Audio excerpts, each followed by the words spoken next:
What you should fear on the road is not the freaking driverless car. Yeah, they're gonna have one accident every blue moon and it's gonna be on the news. But imagine if they put it on the news every time a human being did something behind the wheel. Um, but my one of my best friends got killed by a drunk driver a year ago. My daughter almost got killed by some little asshole who was driving drunk 2 years ago on New Year's Eve. I'm still mad. If I find him, I'm gonna kick him in his ass. And excuse my French, but I'm mad about that. Right? So if you drink and drive, please don't do that because you will be hated by society. I promise you, and you'll be hated by me because I don't like none of that nonsense.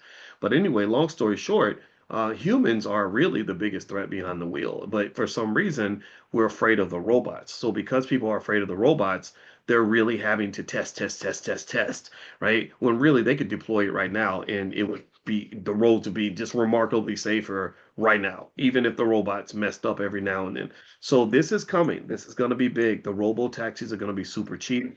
It's going to change the landscape of American labor, obviously, because the Uber doesn't they then don't have to deal with labor unions and stuff like that. And in fact, speaking of Uber, let me just because I like to talk to you guys about what I'm doing in case you want to pay attention or just think it through. I'm going to buy some more stock in Uber. I'm going to see how Uber stock is doing right now. Because Uber has a massive investment in these in what's going on with these driverless taxis, and I think that's going to really pay off for them. So let me see here. Let's look at Uber stock price, and let's just kind of look at the trajectory of it. Yeah, just like I expected, Uber's down like a lot of stocks are. A lot of companies are down right now. So you see here, it's down a little bit today, a little bit more this week, about 4% this month. Okay, year to date though, look at it's up 42%. This is why when you look at a stock, you want to sort of look at the whole path. You want to get a bigger picture perspective because if I just looked at the last 6 months, I would think, oh, wow, this stuff sucks. It's doing terribly. But then here you can see a 42% run up is not natural. A stock is not supposed to go up 42% a year. It's not supposed to do that. The last year, it's up almost 30%.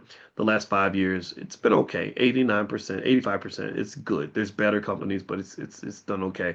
But I like Uber just because I feel like right now, maybe this is a little bit of a buying opportunity. You get a little bit of a discount, and I think this is a company that's going to be part of the future. I really believe that. So what I'm going to do is look up Uber, and I'm going to buy some shares of Uber.